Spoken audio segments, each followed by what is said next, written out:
This program is brought to you by Link TV for educational and non-commercial use only.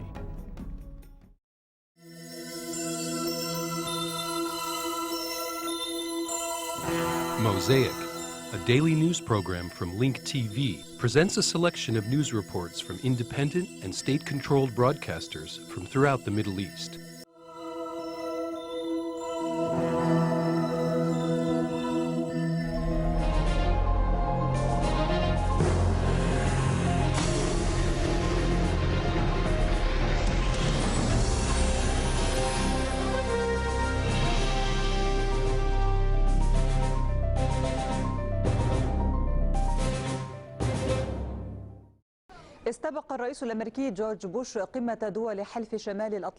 Speaking ahead of the North Atlantic Treaty Organization summit, Bush called on NATO members to clear the path for Ukraine and Georgia to join the alliance. In a speech in Bucharest, Bush also called for the deployment of more coalition troops in Afghanistan. In a few hours, the NATO summit will commence in the Romanian capital of Bucharest amid strong division among its members over NATO's expansion eastward. According to some political analysts, the North Atlantic Treaty Organization, NATO, is going through a critical stage. This news comes as criticisms of the alliance are mounting. It also comes amidst a growing division among NATO members over the sensitive and strategic issues. The alliance, which is militarily by nature, was born during the Cold War about 60 years ago. Some countries are interpreting the recent policies of NATO as provocative, and they intend to bring back old conflicts. The NATO summit underway in the Romanian capital, Bucharest, will try to justify the organization's policy of expansion, especially in Eastern Europe. The summit will also shed light on the real danger facing the alliance. This enemy remains dangerous. Therefore, it's very important for our alliance to protect the innocents. 2 weeks ago, Osama bin Laden sent a video recording in which he threatens to hit targets in Europe. We must take our enemies' threats very seriously. The war on terror is the leading priority for NATO. In addition, NATO will call on its members to increase the size of their forces in Afghanistan and work on drafting a new strategy in which they will gradually hand over security responsibility to the Afghan authority. During the summit, NATO will welcome 3 new members from the Balkans, Croatia, Albania, and perhaps Macedonia, provided that Greece will not veto its admission. Greece is contesting the name Macedonia because it believes that it has a historical right to it, as one of its northern territories is named Macedonia. However, the big challenge facing NATO during the Bucharest summit is whether to give the green light to the Ukraine and Georgia to join the alliance in the future. Meanwhile, a number of Western European countries are strongly opposing the admission of the Ukraine and Georgia to NATO in an attempt to avoid further provocation of Moscow. I think that it is the Russian influence that is causing Germany and France to oppose the admission of the Ukraine to NATO. We heard there will be a political deal between the US from one side and France and Germany on the other, which may clear the way for our admission to NATO. Meanwhile, NATO leaders said that promoting peace and democracy as well as the war on terror are the foremost objectives of the alliance. However, the way these objectives are being implemented is facing strong criticism in many parts of the world.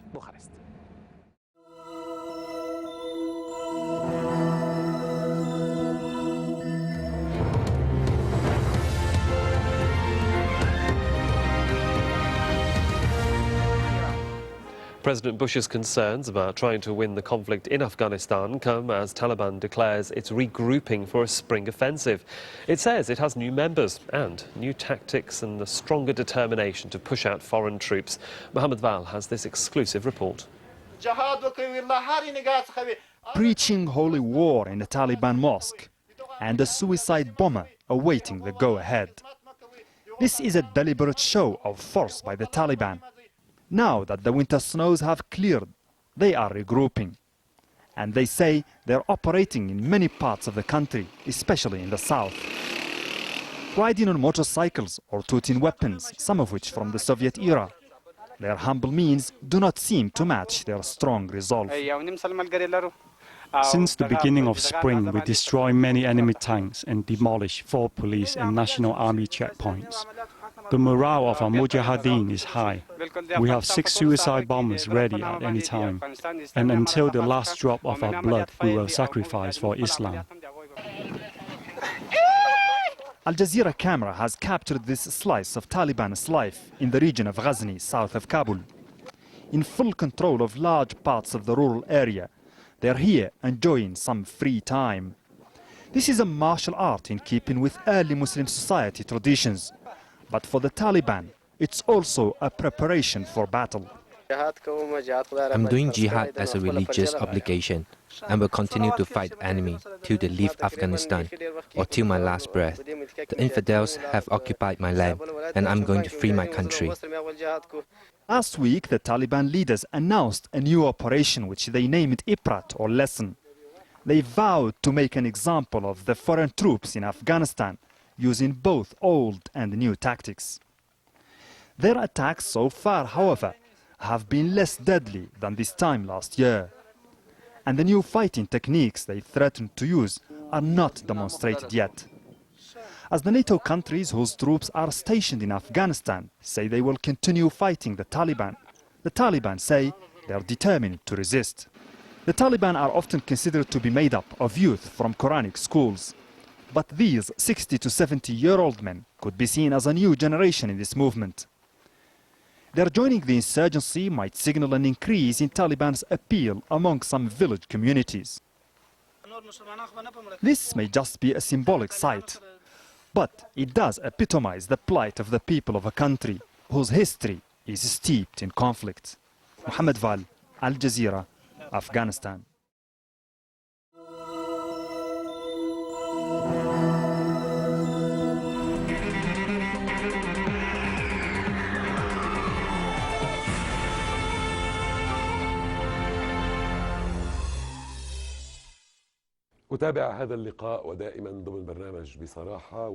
Joining us from Damascus, Iraqi Foreign Minister Hushair Zibari.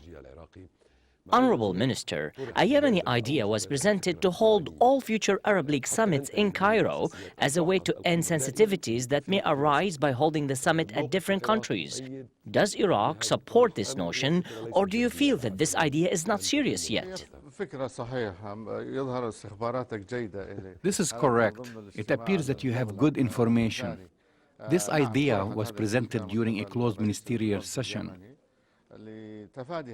Yes, the head of the Yemeni delegation presented this idea to avoid embarrassing situations which may emerge by holding the summits at different locations, and the relationship between countries that are supposed to attend the summits and hosting countries. The idea of holding all Arab League summits at its headquarters in Cairo or Sharm el-Sheikh was presented to avoid these sensitivities. However, this means that the Arab League Charter has to be amended. This issue was discussed in a balanced manner, but the prevailing view was that changing the locations of future summits from an Arab capital to the other makes these summits more dynamic.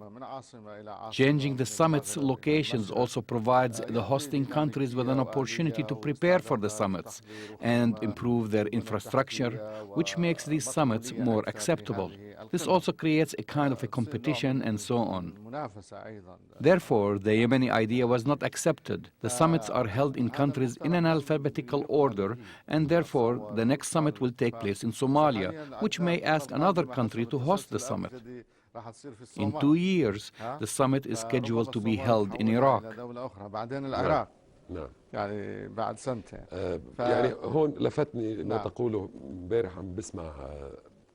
Listening to what you have said reminded me of a survey that was aired on Arabiya in which common people were asked to say their views about the Arab League. Some said that these summits are an opportunity for hotels and restaurants to make money and that these summits are not politically significant. The Arab leaders hold summits, but the Arab masses no longer have confidence that these summits are effective. They believe that you only make opening and closing speeches, but nothing changes on the ground.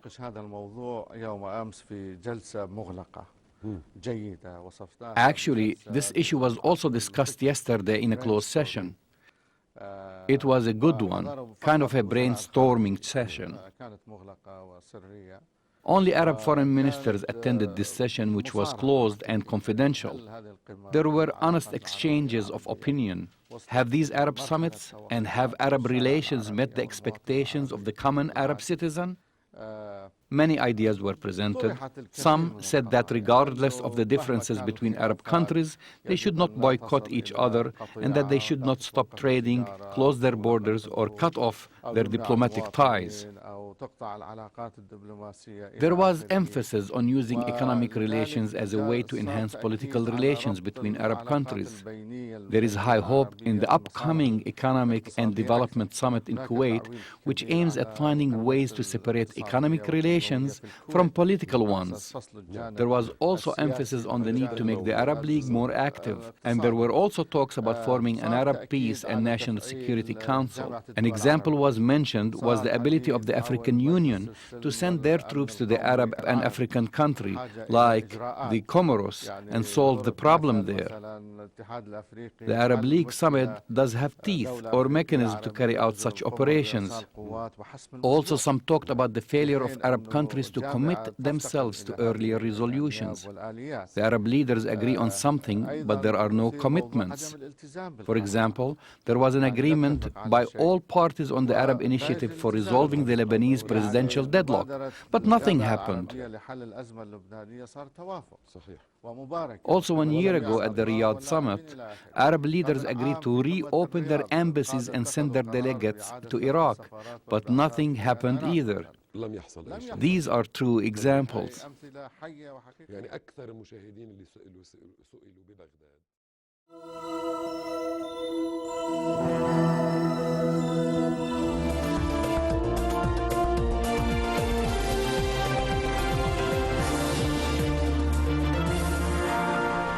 إلى موريتانيا الآن، والتي تنبأ لها برنامج الغذاء العالمي بأزمة غذائية حادة خلال العام الحالي. The World Food Programme is predicting a sharp food crisis in Mauritania this year.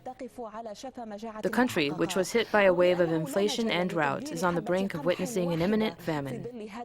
In light of the current situation, many poor Mauritanian women have no choice but to collect a handful of wheat grains dropped on the sidewalks from passing trucks on their way to the port. Mahmoudi Mohammed reports from Nouakchott. Starvation is once again knocking on the doors of Mauritanians. For the second time this year, the UN Food Programme has sounded the alarm bells in Mauritania. While some believe that the lack of rainfall is the reason for the food shortage, others believe that the practice of monopoly by some wheat importers is the real reason behind a steady rise in the price of wheat. The current crisis and the inflation in Mauritania are not caused by a shortage of wheat grains in the market. Many factors are fueling the crisis, which include price gouging and the inability to control the market. In addition, the government is failing to interfere and regulate wheat prices. Mauritanians are finding it hard to believe that their country is indeed on the brink of real starvation, especially considering the abundance of resources in the country. In Mauritania, a country that is rich of oil, fish, and minerals, some residents in the capital Nouakchott are living in poverty, the type of poverty rarely seen in any other parts of the world.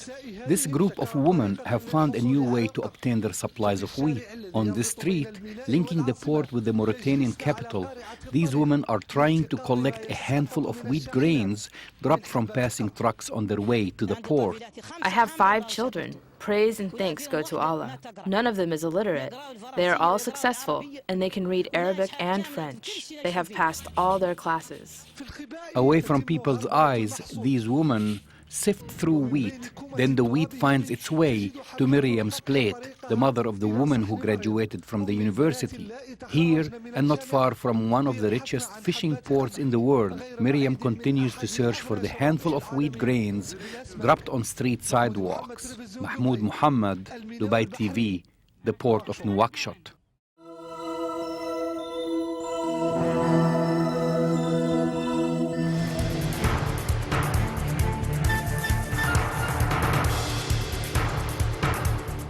Lebanon's political parties, the guards of its democratic gate, have closed the doors on their leaders just to keep them in their positions. Our colleague Firas Hatoun investigates in the following report. I have completed the mission. I hereby submit my resignation and hand you over the political torch, which is in a better shape than when it was handed to me. What our beloved Piri Jamal did to unite us, no one can divide. Long live the Phalange and long live Lebanon. After Amin Jamal was appointed as the head of the Phalange party, the Jamal family proves to be the stronger candidate in the race to the office of the Secretary General. The Phalange party, which had 3 leaders descending from families other than Jamal, is once again led by the Jamal family. In its first conference after the uprising of independence, the party elected its founder's son as the Secretary General. With this, the Phalange party joined the political process and added its name to the list of parties that are often associated with the family name. With the exception of a few, the vast majority of the Lebanese political parties do not meet international standards in terms of their structure and the decision-making. They also lack accountability and the proper transfer of authority. The Lebanese parties, which are only parties by name, are more of a public gathering than a coalition. In addition, they do not play the political role as mandated by international standards. 6 political parties are leading the democratic process in the chamber of the Lebanese parliament. The 6 parties are the Amal Movement, the Progressive Socialist Party, Hezbollah, the Lebanese Forces, Future Movement, and the Free Patriotic Movement. Despite their many differences, the political parties share a common denominator in which they consider a change in the leadership as their least favorable option. For more than 31 years, Lebanese Member of Parliament Walid Jumblat has led the Progressive Socialist Party with no intention of stepping down anytime soon. The Amal Movement, a name that means hope.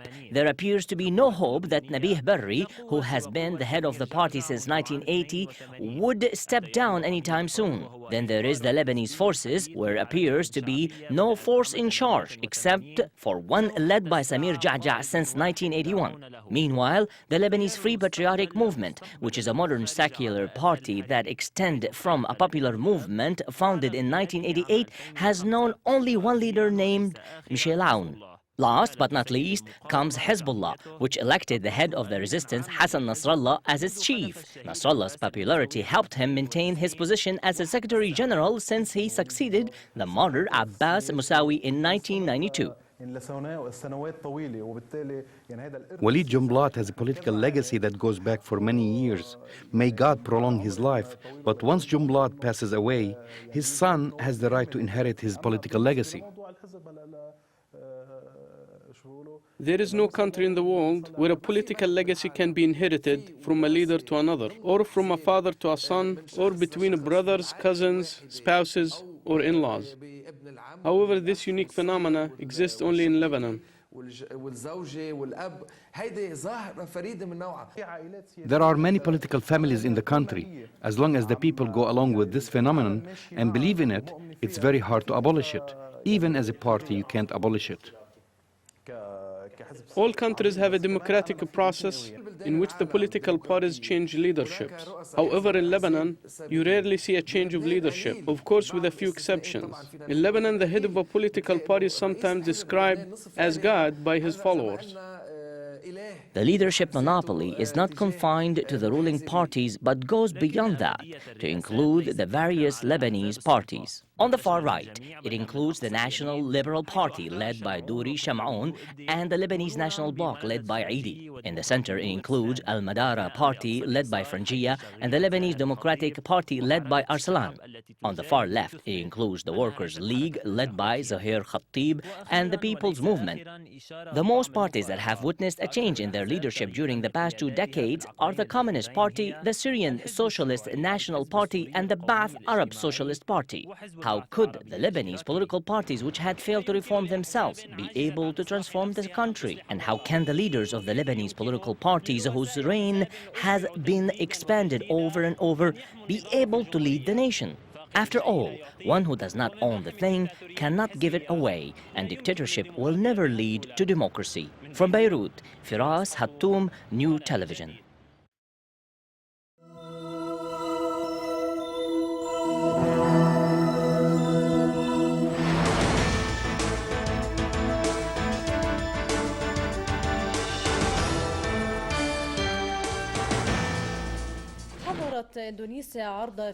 Indonesia banned the screening of the film by the Dutch legislator, Geert Wilders, which defames Islam. It also banned Wilders from entering the country.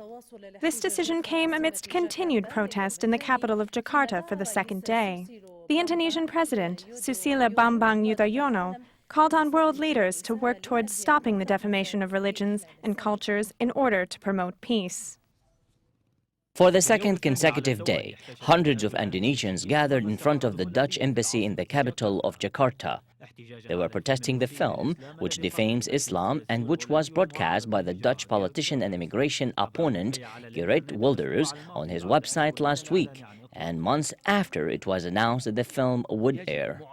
Anyone who defames the Prophet of Mercy or Islam should be punished. We are calling on the Dutch government to arrest and try Geert Wilders for inciting hatred and insulting the sanctity of other religions. The broadcast of the film provoked a wave of anger and huge protests in Muslim countries. They sent in letters of condemnation to the Dutch government. Indonesia, the largest Muslim country in terms of its population, announced that it has banned the broadcast of the film. It has also prohibited the Dutch parliamentarian Geert Wilders from entering the country. The Indonesian president, Susilo Bambang Yudhoyono, condemned the film and called on world leaders to stop anyone who defames other religions and cultures and creates hatred and aggression amongst them. He encouraged dialogue between religions and cultures so as to create peace in the world. He also called on the Dutch government and parliament to stop the broadcast of the film Fitna, which means creating divisions, is a befitting title since it attempts to manufacture divisions and portray them, saying that the Quran created terrorism by mixing scenes of the 9/11 attacks with verses from the Quran. It takes these verses out of context so as to serve their misleading objectives, ignoring the dozens of Quranic verses which encourage communication with other religions and respectful cooperation with them.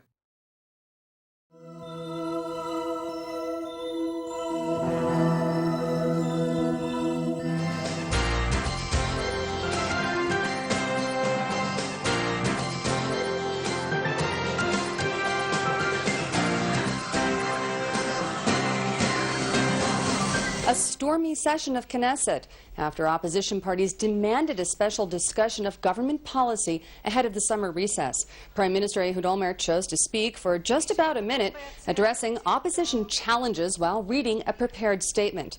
Olmert called the discussion pointless, accusing the opposition of damaging the Knesset and its status.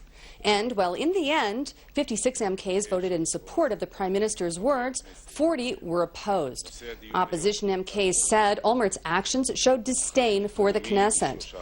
And meanwhile, opposition leader Benjamin Netanyahu, who spoke before the plenum in response to the Prime Minister, said that the government is repeating the same amateurish mistakes it made in the past. In the Knesset a short time ago, IBA's Leah Zinder asked Netanyahu if he was willing to give Prime Minister Olmert credit for his ability to survive the Knesset's winter session, despite all the pundits' predictions and the Vinograd report. I think the public wants it. It's long overdue because this government has lost the confidence of the people. It survives by manipulation inside these chambers, by the ability to promise 61 Knesset members that their jobs, their seats, their personal future would be secure for 1 more year, 2 more years.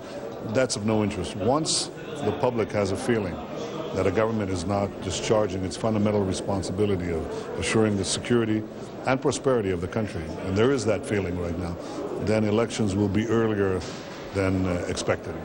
Responding to the Prime Minister's speech in the Knesset just a short time ago, which was, by the way, an extraordinarily short speech, just 3 minutes, you called him an amateur and you said that the peace talks being undertaken by Foreign Minister Livni are virtual talks. On what do you base this? No, I said there's a virtual partner. The talks, unfortunately, are very real, and they intend to retreat to the 67 boundaries with minor modifications. They intend to divide Jerusalem. They're talking about placing an international force. This is not serious. I mean, it's deadly serious in the sense that they're going to do it, but the results will be not peace, but the creation of a third Iranian base in the center of the country from which they could fire rockets at Tel Aviv, Gush Dan, and within Jerusalem itself. So this is not peace. It'll bring terror closer. Are they going to do it? If there are early elections, they won't. And I have no doubt that the people will decide against this falling, because people understand one thing: there is no real partner on the other side. It's virtual in that sense. And there is no substitute for TSAL, for the IDF and our own security forces being in charge of our security. We cannot subcontract this. We found that out to our pain in many places. A children's program on Hamas, Al-Aqsa Television, stirred up controversy this week when a child puppet on the show stabbed another puppet, portraying U.S. President George W. Bush to death. The character accused the president of murdering his family members throughout the Arab world before murdering him. The puppet ignored the president's cries for mercy, and the episode ended with the conversion of the White House into a mosque. A short time ago, I discussed this disturbing video with Arab media expert Itamar Marcus. Is incitement of this sort on the rise? Incitement has always been cyclical. It goes up and down depending on what specifically is happening the day before. We have had incitement just as bad as this in the past, but this kind of specific incitement, showing a puppet actually murdering the president, symbolic reference to the president of the United States, I think is something different than we've seen before. Yeah, seemingly unprecedented. There was the Farfour incident previously with the Mickey Mouse type character. Right, Farfour was teaching hatred. The Mickey Mouse image was teaching hatred, was teaching destruction of Israel, was teaching Islamic supremacy over the West. But it didn't go so far as to preach actual murder. This is actual murder that's being preached. Is there a difference between the programming for children or non-children, for adults, on the West Bank as opposed to Gaza? All of the programming, both from Fatah and both from Hamas, goes out by satellite dish. And they're on the same satellite dishes, so that Palestinians in the West Bank and in Gaza are all seeing both Fatah and Hamas television. Popular children's programming, like the Farfour and like this one, would be watched by children all over. And by the way, not only the West Bank and Gaza, this goes out by satellite to the entire Arab-speaking world. So these hate messages can be impacting on children, on Arab-speaking children in Europe and North America as well. Tell me, you're an expert on media, on children, and the programming that's going on. You've been watching it for some time. Is there any sort of consciousness in Gaza or the West Bank about child welfare? Is there any sort of an internal voice that's saying enough is enough? The issues are not so much child welfare. The issues are, what are the values of the adults? And when the adults value killing of the infidels, when the adults value killing of Israelis and killing of Jews, then they don't see it damaging to their children to instill those values even at a very young age. So they don't see themselves as damaging the children, just the opposite. They feel they're giving their children a head start by instilling these values in them at such a very early age. What, if anything, can be done to prohibit this kind of programming? The only thing that can be done is the West has to treat the Hamas and the Palestinian Authority, because their programming is not that much different, has to treat them both as rogue terrorist entities, stop supporting them, stop funding them, stop giving them political support. There would be a period of crisis amongst the Palestinian Authority and amongst the Hamas. But I think when the populations would realize that their leadership has brought just destruction on them, maybe we'd have some hope of a new leadership. As long as the world turns a blind eye to this, as long as the world excuses this, as long as the world continues to give them support and hope that at some point in the future they will change, this will never change. Get more news about the Middle East online at linktv.org/Mosaic. The Mosaic webpage offers a complete archive of Mosaic programs, program transcripts, the Mosaic video podcast, and the Mosaic Intelligence Report, a weekly analysis of the hottest stories from the Middle East. The views expressed on Mosaic are those of the participating broadcasters, not Link TV or its sponsors. The production of Mosaic is made possible with the support of viewers like you. Thank you.